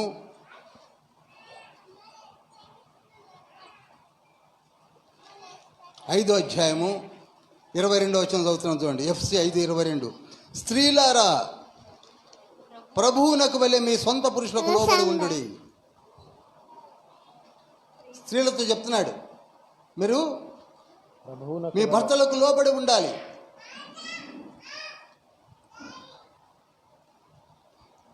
అదేవిధంగా ప్రతి విషయంలో తమ పురుషులకు లోబడి ఉండవలనని 24లో కూడా అన్నాడు. తర్వాత పురుషులారా 25వ వచనంలో మీరును మీ భార్యలను ప్రేమించుడి, అటువలే క్రీస్తు కూడా మన కొరకై తన స్వరక్తం ఇచ్చి సంఘమును కాపాడుకుంటున్నాడు. ఇది మర్మం. నీవు నీ భార్యను ప్రేమించాలి, నీ శరీరం వలె, సొంత శరీరం వలె. ఓ స్త్రీ, నీవు కూడా నీ భర్తను ప్రేమించబద్ధురాలవై ఉన్నావు.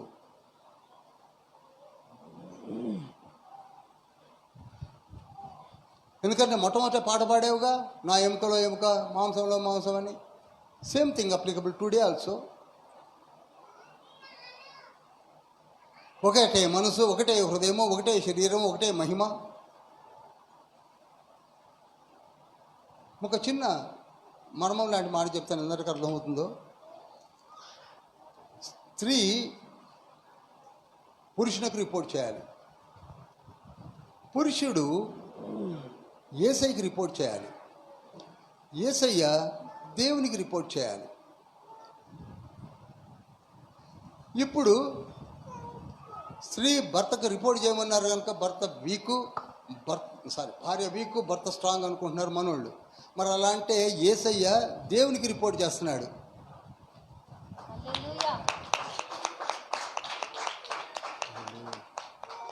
వాళ్ళు కో ఈక్వల్. చూపులకు ఇక్కడ డివైడ్ అయ్యి యేసయ్య తండ్రికి రిపోర్ట్ చేస్తుంటే, ఇక్కడ వీళ్ళిద్దరు డివైడ్ అయ్యి ఈవిడ ఈయనకి రిపోర్ట్ చేస్తుంది. అంతే తేడా. అంతేగా ఈవిడేం తక్కువ కాదు, ఆయనేమి ఎక్కువ కాదు. మనం ఏం చేస్తున్నాం? స్త్రీలను తొక్కి పారేశారు. ఎందుకు పనికిరాదనుకున్నారు. కొలసీ పత్రిక 3వ అధ్యాయం 18 నుంచి 21 వచనాలు కూడా తర్వాత అయినా చదవండి, నోట్ చేసి చదవండి. భార్యలారా, మీ భర్తలకు విధేయులైనడి, ఇది ప్రభువును బట్టి యుక్తమై ఉన్నది. భర్తలారా, మీ భార్యలను ప్రేమించుడి, వారిని నిష్ఠుర పెట్టకుడి. చూడండి, ప్రభువును బట్టి యుక్తమై ఉన్నదన్న మాట యాడ్ చేయడం జరిగింది. ప్రభువు కూడా భార్యలు ఏ విధంగా భర్తను ప్రేమిస్తున్నారో, ప్రభువు కూడా తన తండ్రిని ప్రేమించి రిపోర్ట్ ఇస్తున్నాడు. ఇక్కడ హెచ్చు తగ్గులు ఏమి లేవండి, ఇద్దరు కో ఈక్వల్. తండ్రి కుమారులు కూడా కో ఈక్వల్.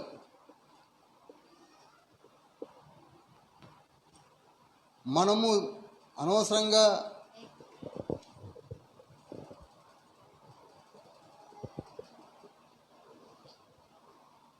ర్యాంకులు పెట్టుకొని తండ్రి ఎక్కువ నంబర్ 1, కుమారుడు నంబర్ 2, పరిశుద్ధాత్ముడు నంబర్ 3 అని వేసుకున్నాం.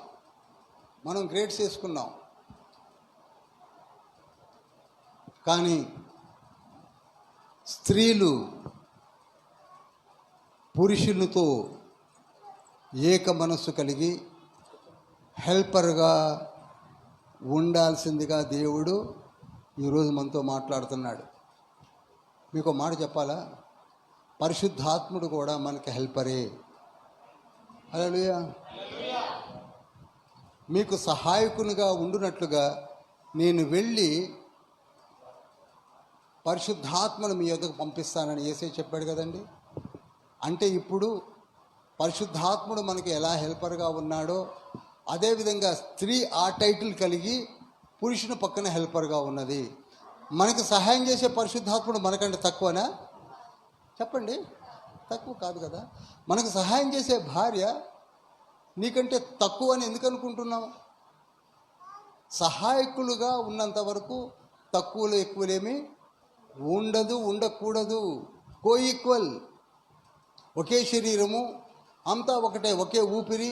స్పిరిట్ బాడీస్, 2 స్పిరిట్ బాడీసే. ఇంకా లోతులోనికి వెళ్ళాలంటే చాలా వెళ్ళొచ్చు, కానీ అంత అవసరత లేదు కనుక చెప్తున్నాను. ప్రియులారా, భార్యల యొక్క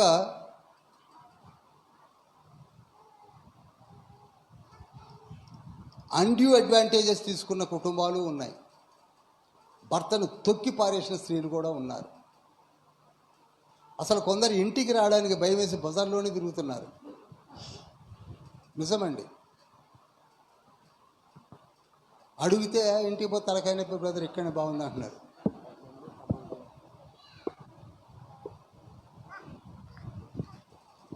సామెతల గ్రంథం 21వ అధ్యాయం 9వ వచనంలో ఏముంటుందో తెలుసా?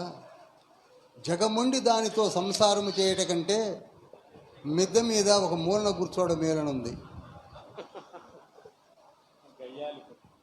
గయ్యాళి అసలు వాళ్ళు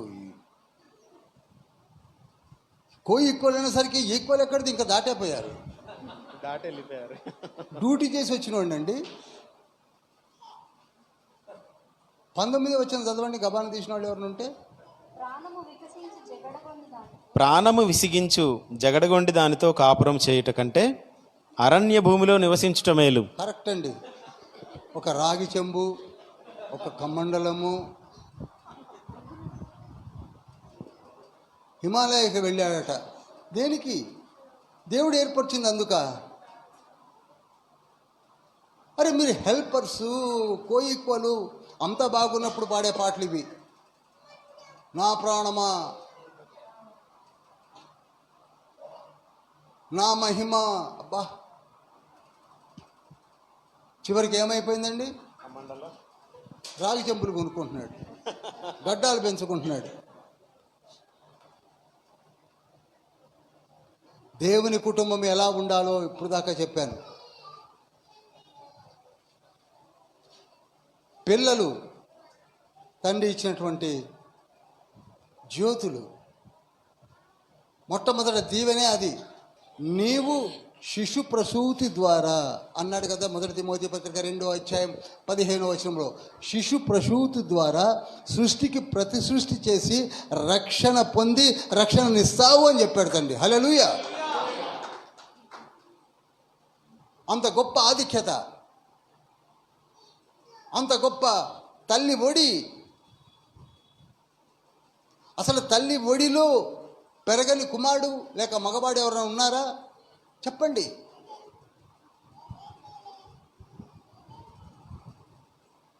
స్త్రీలో నుండే పురుషుడు వస్తున్నాడు, పురుషుల్లో నుండే స్త్రీ వస్తుంది. ఆ ఇద్దరు ఈక్వలు. అదొక నా నియమము, అది నా యొక్క సృష్టి. ఆ సృష్టిలో ఉన్న మర్మం అని తండ్రి బైబిల్లో చెప్తుంటే అహంకారాలు పెంచుకొని వాళ్ళు బోధించడానికే వీల్లేదు, ప్రకటించడానికే వీల్లేదు అని మొదలుపెట్టారు. ఈనాడు పెద్ద డిబేట్స్ అండి.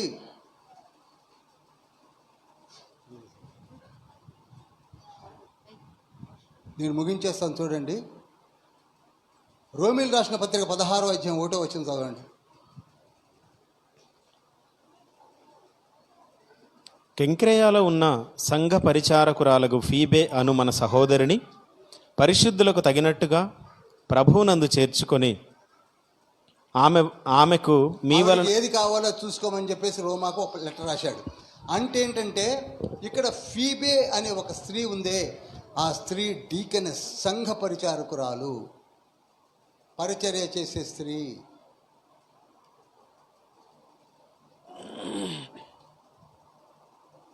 అదే పౌలు గారు రాశారు రోమా సంఘానికి. అదే పౌలు గారు రాశారు 1 కొరింథీ పత్రిక 14వ అధ్యాయం 34వ వచనంలో ఏమని? స్త్రీ ఏదైనా తెలుసుకోవాలంటే ఇంట తమ భర్తలను అడగాలని. ఏ విషయంలో? పెత్తనానికి పోయే ముందు. అర్థమైందండి? ఇప్పుడు అర్థమైందా? ఇప్పుడు అర్థమైంది అనుకుంటా. దాన్ని తీసుకొచ్చి ఇక్కడ జాయిన్ చేసి ఇక్కడ తీసుకెళ్ళి ఎక్కడ కూడా రప్పు కొడుతున్నారు. స్త్రీ ఏదైనా తెలుసుకోదలుచుకుంటే ఏమండి ఆయనతో మాట్లాడాలన్నా ఆమెతో మాట్లాడాలన్నా, ఏమంటే సంఘంలో రేపు శుక్రవారం నాడు కోత పండుగ ఉందా లేదా, లేకపోతే స్త్రీల మైత్రి కూడి, ఇవన్నీ భర్తను అడిగితే భర్త పాస్టర్ గారిని అడుగుతారు. నువ్వు గొడవ చేయాల్సిన అవసరం లేదు అని అక్కడ చెప్పాడు. అక్కడనే అంటాడు కదా 34లో 2వ లైన్లో అనుకుంటా, ధర్మశాస్త్రం కూడా ఇలాగ చెప్పుచున్నది. అది ధర్మశాస్త్రం ఏం చెప్పింది? అక్కడ చెప్పింది అదే. అమ్మా నువ్వు పెత్తనం కొట్టకు, ఏదైనా సరే థర్డ్ పర్సన్ గురించి థర్డ్ విషయం కావాలంటే ఎవరిని అడగాలి? భర్తనన్ను అడుగు, లేకపోతే నాకన్నా ప్రార్థన చేయన్నాడు యేసయ్య. ఇప్పుడు అర్థమైంది అనుకుంటా. కనుక అక్కడ రాసింది పౌలే.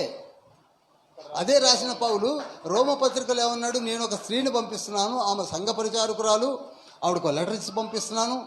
నేను ఎక్కడి నుంచి పంపిస్తున్నాను అనుకుంటున్నావు నువ్వు? కొరింథీ నుంచి పంపిస్తున్నాను, మాసిదోనియా నుంచి పంపిస్తున్నాను. ఆవిడ తీసుకొని వస్తుంది. ఆవిడకు ఒక రెస్పెక్ట్ ఇవ్వండి. ఆవిడ మీ సంఘంలో మంచి అవకాశమును, మంచి హాస్పిటాలిటీని ఇవ్వండి అని చెప్తున్నాడు. దాన్ని తీసుకొచ్చి ఇక్కడ కలిపారు. స్త్రీ బోధించడానికి వీలు లేకపోతే అదే పౌలు గారు ఆమెకి ఎందుకు ఉత్తరం ఇచ్చారు, ఆమెను ఎందుకు డీకనెస్ అంటున్నాడు. 7వ వచనం చదవండి, 16:7. నాకు బంధువులను నా తోడి ఖైదీలునైన అంద్రోనీకును యూనియాకును వందనములు. వీరు అపోస్తలులలో ప్రసిద్ధికెక్కిన వారై నాకంటే ముందుగా క్రీస్తునందున్నవారు. చూడండి, పౌలు గారి కంటే ముందుగా అపోస్తులు ఉన్నారు. అపోస్తులలో ఒక స్త్రీ ఉంది, ఆవిడ పేరు యూనియా, ఇంగ్లీష్లో జూనియా. చెప్పండి, కొట్టండి.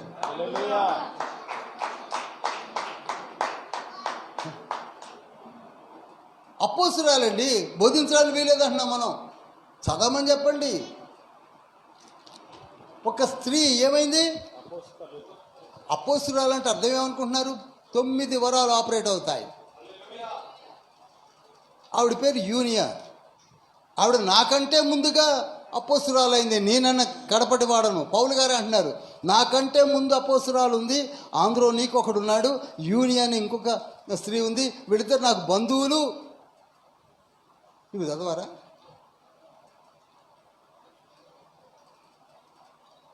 చదవరండి.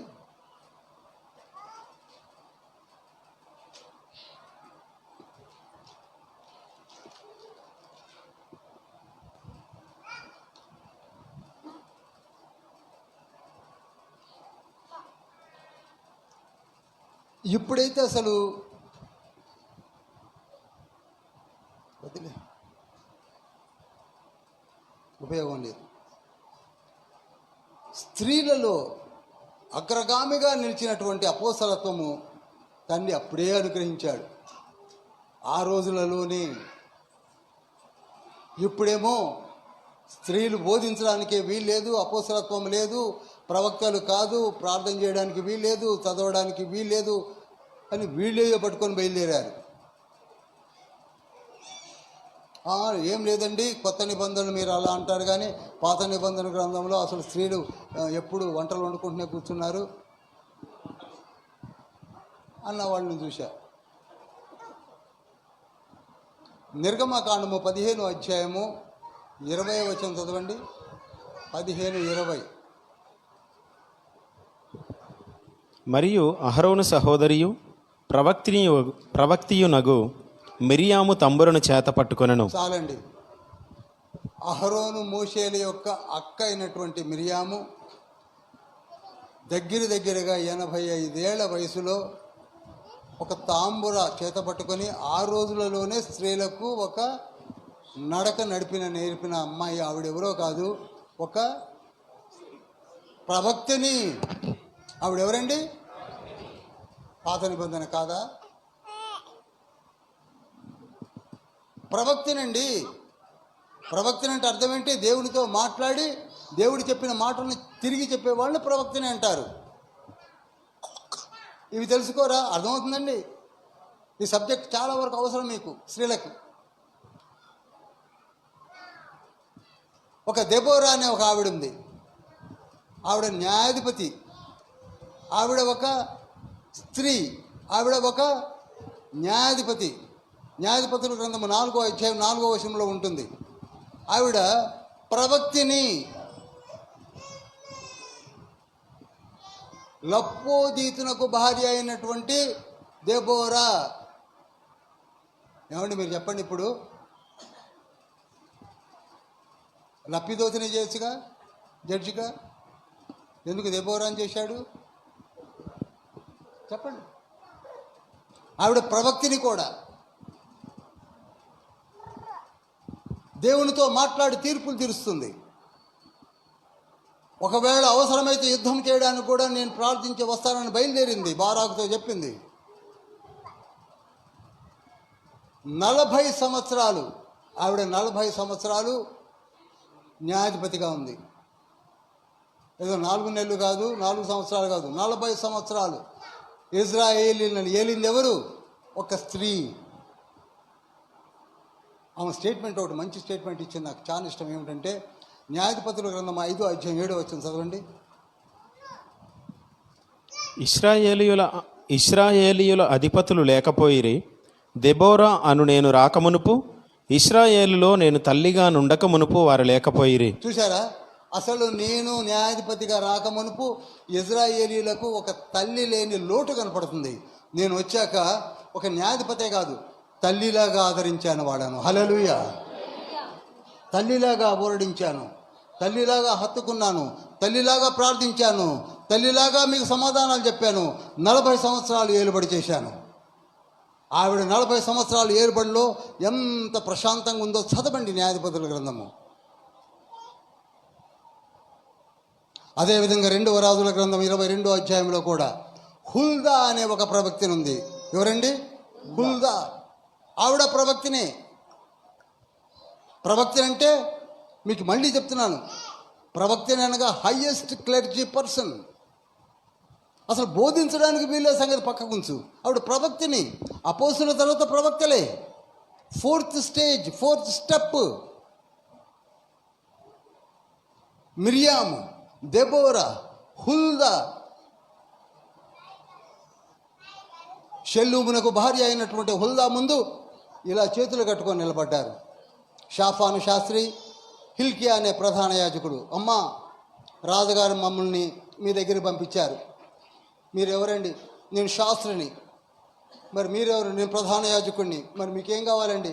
బైబిల్ చదివాం కానీ మాకు అర్థం కావట్లేదండి. అర్థం కావట్లేదండి. అర్థం కాకపోతే కావట్లేదని చెప్పండి, తలకాయ తీసేస్తాను అంటున్నాడు రాజు. మరి నేనేం చేయాలి? మీరు ప్రార్థించి చెప్పమంటే మీరు ఆడ కూర్చోండి అని చెప్పి పోయి ప్రార్థన చేసి సమాధానం తీసుకొని వచ్చి చెప్పింది. ఇప్పుడు మనం ఏమంటున్నాం? అర్థమవుతుందండి? మనం ఏమంటున్నాం? స్త్రీ అక్కర్లేదట. మరి వాడితోనే చేయమనకపోయారా?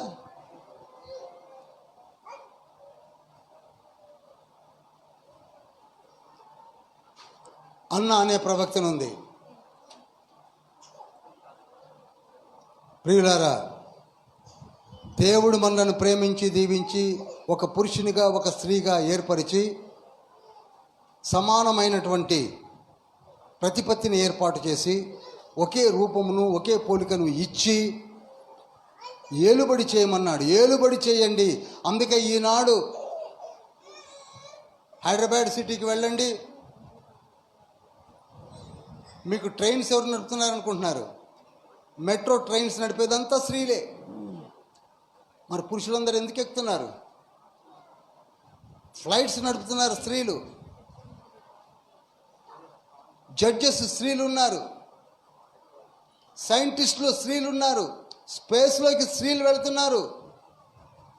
మరి మనకంటే బుర్ర వాళ్ళకి ఎక్కడి నుంచి ఎక్కువ వచ్చింది? తండ్రి ఈక్వల్గా నిర్మించాడు, ఈక్వల్గా జీవించమని చెప్పాడు. ఎఫెసీయులకు రాసిన పత్రిక 4వ అధ్యాయము 13వ వచనంలో ఉంటుంది. కొందరిని అపోస్తులుగాను, కొందరిని ప్రవక్తలుగాను, కొందరిని కాపర్లుగాను, కొందరిని ఉపదేశకులుగాను, కొందరిని సువార్థికులుగాను నేను ఏర్పరిచాను. అందులో స్త్రీ అని పురుషుడని తేడా లేదు. అందరూ ఎవరైతే ప్రార్థన చేస్తారో, మరియ తల్లి దగ్గరికి గాబ్రియేల్ దూత వచ్చాడు, మరి యేసేపు దగ్గరికి గాబ్రియేల్ దూత వచ్చాడు. ఎవరైతే నీతిమంతులో వారి దగ్గరికి వస్తాడు. ఈనాడు మీరు కూడా ప్రార్థన చేయండి, మీ దగ్గరికి వస్తాడు, మీతో మాట్లాడతాడు, మిమ్మల్ని నడిపిస్తాడు, మీ కుటుంబాలను దీవిస్తాడు, ఆశీర్వదిస్తాడు.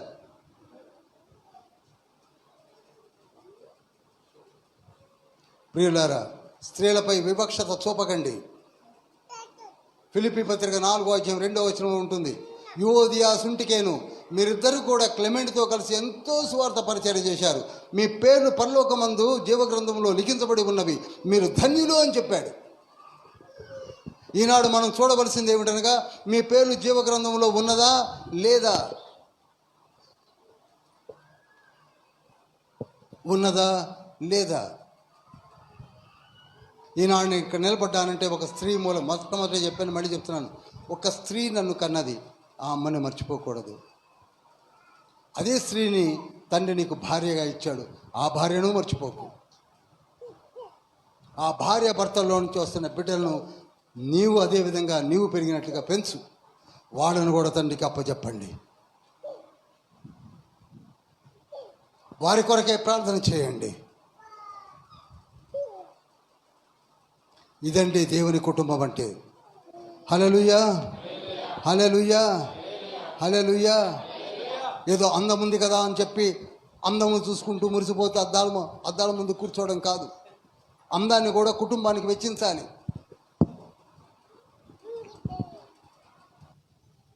ఎలిజబెత్ టేలర్ అనే ఒక స్త్రీ ఉంది, 7 పెళ్లి చేసుకుంది, ఇప్పటికీ బ్రతికే ఉంది.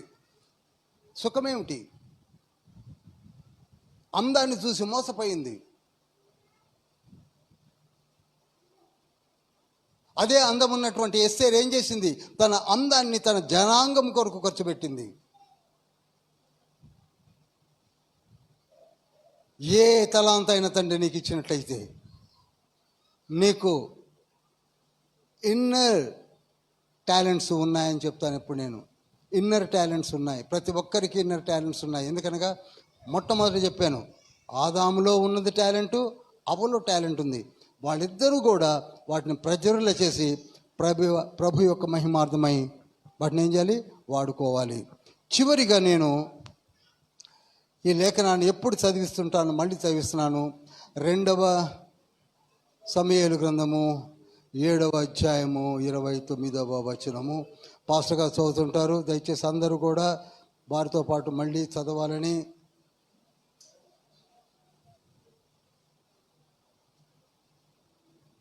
రెండవ సమూయేలు గ్రంథం 7వ అధ్యాయం 29వ వచనం. దయచేసి కలిసి చదువుదాం. దయచేసి నీ దాసుడనైన నా కుటుంబము నిత్యము నీ సన్నిధిని ఉండునట్లుగా దానిని ఆశీర్వదించుము. యెహోవా నా ప్రభువా, నీవు సెలవిచ్చి ఉన్నావు. నీ ఆశీర్వాదము నుండి నా కుటుంబము నిత్యము ఆశీర్వదింపబడునుగాక. ఆమేన్. లాస్ట్ పదాలను మాత్రం మనం ఎప్పుడు మర్చిపోకూడదు. అదేమిటనగా, దేవా నా ప్రభువా, యెహోవా తండ్రి, నీ ఆశీర్వాదము నుండి నా కుటుంబము నిత్యము ఆశీర్వదింపబడునుగాక. గట్టిగా చెప్పకూడదు. ఆమేన్. హల్లెలూయా, హల్లెలూయా, హల్లెలూయా. మనము ఇంతవరకు తెలుసుకున్న సారం ఏమిటనగా, భార్య భర్త ఈక్వల్ స్టేటస్ కలిగి ఉన్నారు. ఒకే రూపము, ఒకే పోలిక కలిగి ఉన్నారు. భర్తకు భార్య ఒక హెల్పర్గా తండ్రి ఏర్పాటు చేశాడు. రేపటి దినమున మనం అందరము కూడా, మళ్ళీ చెప్తున్నాను లాస్ట్కి, మనమందరము కూడా ఇదే విధంగా కలిసి ఎలా ఉన్నామో రేపు తీర్పు సింహాసనం ముందు స్పిరిట్ బాడీస్తో మనమందరం ఉంటాం. అప్పుడు పలకరించుకుంటాం. నువ్వు భూమిపైన నాకు భర్తగా ఉన్నావు కదా, అవును, నువ్వు భార్యగా ఉన్నావు కదా, వీళ్ళు మన పిల్లలుగా ఉన్నారు కదా అని అందరూ పలకరించుకుంటారు. కానీ అక్కడ ఇంకా వినూత్నమైన పద్ధతిలో మనము ప్రభువు చెంత దేవుని కుమారుని పోలి ఉంటాము. లూకాసు వార్త 20వ అధ్యాయం 36వ వచనం ప్రకారంగా. హల్లెలూయా. అందరం లేచి నిలబడదాం.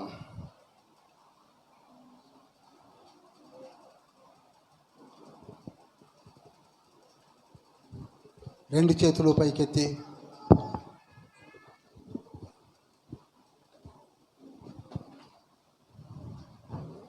ప్రభువా, పరమ తండ్రి, ఒకటి మాత్రం గుర్తుంచుకోండి. ప్రార్థన అన్నప్పుడు భర్త భార్యతో ఎందుకు పక్కన కూర్చోబెట్టాననగా, ఈ మాటలు ఇప్పుడు మాట్లాడిన ప్రతి మాట కూడా ఆదాము హవ్వతో మాట్లాడినట్టు, హవ్వ ఆదాముతో మాట్లాడినట్టు, మీరు ఒకరి ఎడల ఒకరు అలాంటి మాటలే మాట్లాడవలసిన బాధ్యతలను తండ్రి గుర్తు చేస్తున్నాడు.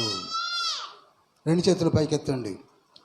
ప్రభువా, నాకు ఒక కుటుంబాన్ని ఇచ్చారు, నాకు మంచి భర్తనిచ్చారు, నాకు ఒక మంచి భార్యనిచ్చారు.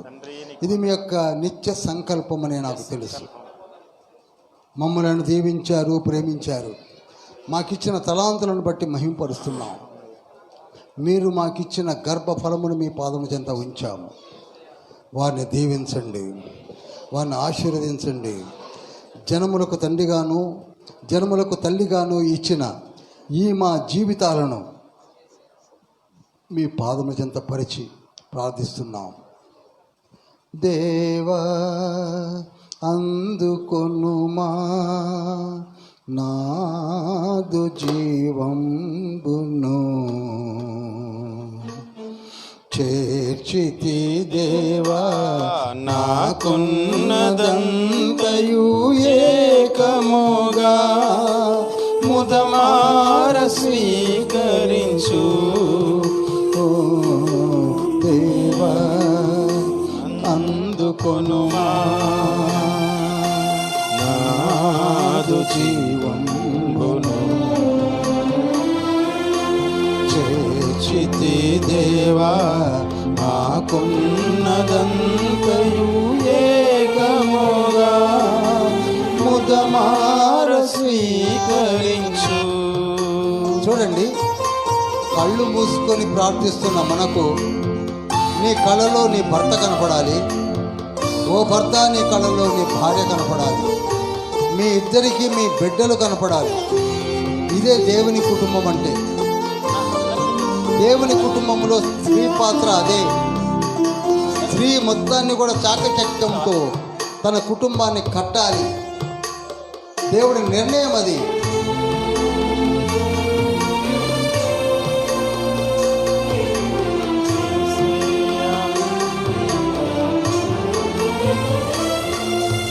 ఫలమైన పువ్వైన నీ సృష్టిగా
అందుకొనుమా నాదు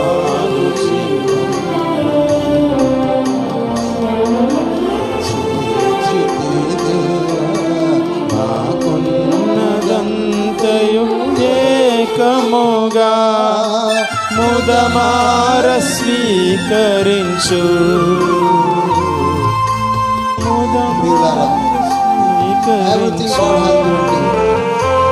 ఆయన సమస్తము ఒక ఉద్యోగాన్ని ఇచ్చాడు, ఒక వ్యాపారాన్ని ఇచ్చాడు, మంచి భార్యను ఇచ్చాడు, నీకు కావలసిన సమస్తమును సమకూర్చాడు. నీకు ఒక ఇల్లునిచ్చాడు, బంధువులనిచ్చాడు, సంఘమునిచ్చాడు. ఇంకేం కావాలి?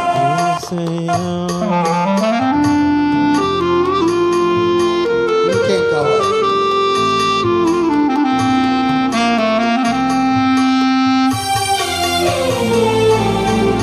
కరుణించి కాపాడు ప్రభు నీవేగా, కలతైన నలతైన బాపెదవే.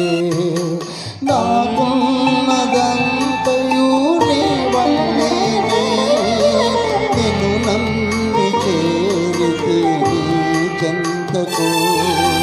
కరుణించి కాపాడు ప్రభు నీవేగా, కలతైన నలతైన బాపెదవే. నాకున్నదంతయు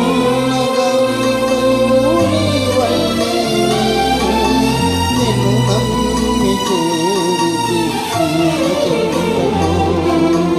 నా మార్గమే నేడు నీకంకితం, దయచేర్చ దయనిడుమా దేవా, దయనిడుమా.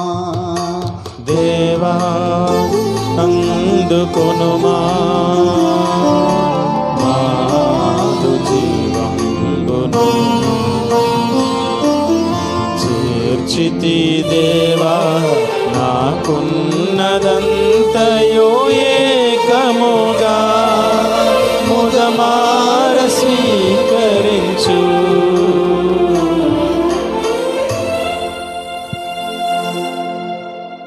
ప్రియులారా, మన ప్రార్థన తండ్రి ఆలకించాడు, నిన్ను దీవించాడు, ఊపిరినిచ్చాడు, సంఘములో ఒక రెప్యుటేషన్ ఇచ్చాడు, హెల్పర్గా ఒక మంచి భార్యనిచ్చాడు.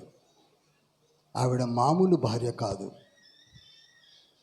నీకు అన్ని విధాల తోడు నీడుగా ఉంటుంది, నీకు సహాయ సహకారాలు అందిస్తుంది. ఆర్థిక పరంగా, సలహాల పరంగా, కష్టాలలో, నిష్ఠూరాలలో, కలిమిలో, లేమిలో, దుఃఖములో నీకు నేను తోడుగా ఉన్నానని చెప్పేదే నీ భార్య. అందుకే ప్రసంగి గ్రంథము 4వ అధ్యాయము 9-12 వచనాల్లో చెప్పాడు, అదే వివాహ బంధము. ఆ బంధమును నేనే పవిత్రంగా చేసి ఉన్నాను, నీ కొరకే నీ పక్కటెముకలో నుండి తీసి నీకు అప్పచెప్పింది నేనే అని చెప్తున్నాడు తండ్రి. హల్లెలూయా. ప్రభువా, మమ్మల్ని దీవించండి, మా కుటుంబాలను ఆశీర్వదించండి. దూర ప్రాంతంలో నుంచి మీ బంగారు పాదము చెందుకు వచ్చాము. దేవుని యొక్క కుటుంబంలో స్త్రీ పాత్ర ఎలా ఉంటుందో చెప్పారు. స్త్రీకున్న ఒకే ఒక్క బలహీనతలో మీరు ఇచ్చిన ఒక గొప్ప దీవెన రక్షణ. రక్షణ రక్షణ శిశు ప్రసూతి ద్వారా ఆ స్త్రీలందరూ రక్షించబడి కుటుంబంలో రక్షణను అనుగ్రహించి ఉన్నారని సంతోషంతో మేము ఆనందంతో మీ బంగారు పాదముల చెంత ప్రార్థిస్తున్నాము తండ్రి. మమ్మల్ని దీవించండి, మమ్మల్ని దీవించండి, మమ్మల్ని ఆశీర్వదించండి, మా కుటుంబాన్ని దీవించండి. నా కుటుంబాన్ని దీవించండి, నా భార్యను, నా భర్తను, నా బిడ్డలను దీవించండి. నాకు ఇచ్చిన సమస్తమును దీవించండి. నన్ను వాడుకో ప్రభువా, మా కుటుంబాన్ని వాడుకోండి తండ్రి. మా సంఘములో మీరు కావాలి, నా ఇంట్లో మీరు కావాలి, మా జీవితాల్లో మీరు కావాలి. మీరు లేని జీవితమే వృధా. నాకు మీ ఆత్మశక్తి కావాలి, మీ ఆత్మతోడు నాకు కావాలి. యేసయ్య మా ఇంట్లో మీరు ఉండాలి. మమ్మల్ని దీవించండి, మమ్మల్ని ఆశీర్వదించండి, మమ్మల్ని ఆశీర్వదించండి. జన్మలకు తండ్రిగాను, జన్మలకు తల్లిగాను ఇదిగో ఈ నీ బిడ్డలను కూడా మీ పాదముల చెంత ఉంచి ప్రార్థించే గొప్ప భాగ్యం మీరు మాకు ప్రసాదించండి తండ్రి. Hallelujah, hallelujah, hallelujah, hallelujah, hallelujah, hallelujah, hallelujah. Please open the doors of the heaven my lord. మా పైన సమృద్ధి అయినటువంటి వర్షము కురిపించండి. ఆత్మతో నిన్న కృపా వర్షములను కురిపించండి. ఆత్మతో మీ బిడ్డను రండి. ప్రతి బిడ్డ కూడా మీ తాకిడిని, ప్రతి బిడ్డ కూడా మీ యొక్క శక్తిని పొందుకోవాలి. హల్లెలూయా. అందరూ కూడా నోటి చెప్పండి, హల్లెలూయా, హల్లెలూయా, హల్లెలూయా, హల్లెలూయా. చప్పట్లు కొట్టి మహిమపరచండి. హల్లెలూయా, హల్లెలూయా, హల్లెలూయా.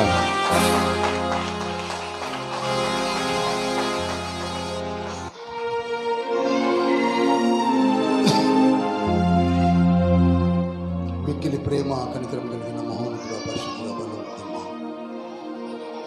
ప్రార్థించిన రీతిలో మీరు మాకు అనుగ్రహించిన 3వ తారీఖు జూన్ మాసములో దేవుని కుటుంబంలో స్త్రీ పాత్ర, స్త్రీలను బలపరిచారు. స్త్రీలలో ఉన్న బలహీనతలను ప్రభావం మీరు చూపించారు. పురుషులలో ఉన్న బలహీనతలను కూడా చూపించారు. స్త్రీల వివక్షత తగదని చెప్పారు. పురుషులారా, స్త్రీలు మీ యొక్క పరలోకములో పాలి భాగస్థులని, కృపా వరములకు అర్హులని, స్త్రీ అని పురుషులని భేదము లేదని చెప్పిన మాటలను మేము విన్నాం తండ్రి. మమ్మల్ని ఒక స్పిరిట్ బాడీస్గా ఏర్పరిచిన తండ్రి, పరలోక రాజ్యంలో మేమందరము కూడా ఇదే విధంగా కలుసుకొని సంతోషించే గొప్ప భాగ్యం మాకు ప్రసాదించి దీవించండి తండ్రి. మా కొరకే సిద్ధపరిచిన దీవెనను మాకు అనుగ్రహించండి. దూర ప్రాంతంలో నుంచి మా మధ్యలో నడిపించిన బిడ్డలను సురక్షితమైన ప్రయాణంతో గమ్యమునకు చేర్చండి. మా కొరకే సిద్ధపరిచినటువంటి ఆహారము ప్రభువా సమృద్ధిగా మీరే వడ్డించి మమ్మల్ని తినిపించండి. ప్రభువా, మేము మీ బిడ్డలమని మేము గమనించి గ్రహించి జీవించే గొప్ప భాగ్యం మాకు ప్రసాదించండి తండ్రి. హల్లెలూయా. యేసయ్యా, యేసయ్యా, యేసయ్యా. సంఘ కాపరిని దీవించండి, సంఘ పెద్దలను ఆశీర్వదించండి, విమెన్ ఫెలోషిప్ను దీవించండి, యూత్ ఫెలోషిప్ను దీవించండి ప్రభువా. మేమందరము కూడా ఇదే విధంగా మిమ్మల్ని స్తుతించే భాగ్యము, పరలోక రాజ్యములోనికి మేము వచ్చి మీ పాదము చింత యుగ యుగములు జీవించే గొప్ప భాగ్యం ప్రసాదించమని యేసయ్య పరిశుద్ధ నామములో అతి వినయంతో వేడుకుంటున్నాం పరమ తండ్రి.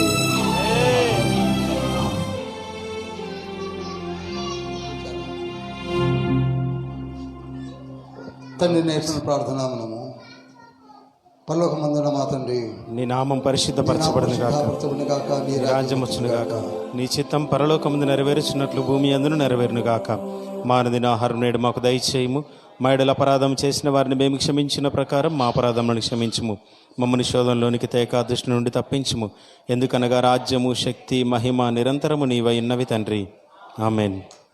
యేసుక్రీస్తు ప్రభుల వారి కృపయో తండ్రి అయిన దేవుని ప్రేమయో పరిశుద్ధాత్మక సహవాసం మన కుటుంబాలకి, మరి ముఖ్యముగా సార్వత్రిక సంఘమునకు రేపటి దినమున మనల్ని కూడా ప్రభు సన్నిధానంలో నిలబెట్టుట కొరకు తోడు, నీడ, సహాయము, తండ్రి ప్రేమ, యేసయ్య కరుణ, పరిశుద్ధాత్మక సహాయ సహకారం నిరంతరము తోడై నీడై ఉండునుగాక. Amen. Amen. Amen. Amen. Praise the lord. ఇంతవరకు దేవుని యొక్క